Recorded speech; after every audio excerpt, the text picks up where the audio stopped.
হুটহাট করে বাসায় গেস্ট চলে আসলে ঝটপট এরকম এক প্যাকেট পাস্তা নুডলস রান্না করে দিতে পারেন। গেস্ট একদম খুশি হয়ে যাবে আর আপনার রান্নাও হয়ে যাবে চটজলদি।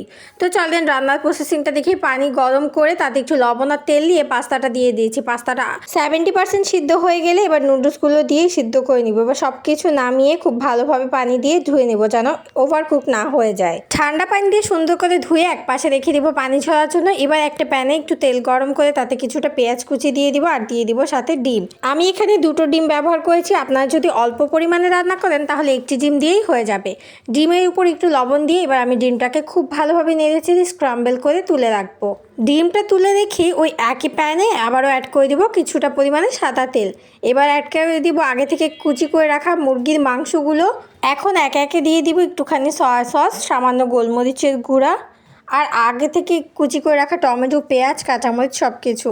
এবার একটু লবণ দিয়ে খুব ভালোভাবে নেড়ে চেড়ে একটা ঢাকনা দিয়ে বেশ খানিকটা সময় রেখে দিব যেন টমেটোটা একদমই গলে যায়। কিছুক্ষণ পরে ঢাকনা তুলে খুব ভালোভাবে সব কিছু নেড়েচেড়ে মিশিয়ে নিয়ে এবার আগে থেকে কুচি করে রাখা পাতাকপিটা দিব আর সিদ্ধ করে রাখা ব্রোকলি দিয়ে দিব। আসলে সব কিছু রেডি করা থাকলে রান্না হতে খুবই অল্প সময় লাগে। এবার ডিম আর লবণ দিয়ে সামান্য আরও একটু সয়া সস দিয়ে আগে থেকে সিদ্ধ করে রাখা নুডলস পাস্তাগুলো দিয়ে দিব। সব কিছু একসাথে ভালোভাবে দিয়ে উপর থেকে টমেটো কেচাপ, লেবুর রস আর একটু গোলমরিচের গুঁড়ো দিয়ে খুব ভালোভাবে নেড়েচেড়ে মিশিয়ে নিলে তৈরি হয়ে যাবে পাস্তা নুডলস। আপনারা চাইলে চিকেনটা সবসময় কুচি করে ফ্রিজে রেখে দিতে পারেন আর ব্রোকলিটা সিদ্ধ করে রেখে দিতে পারেন।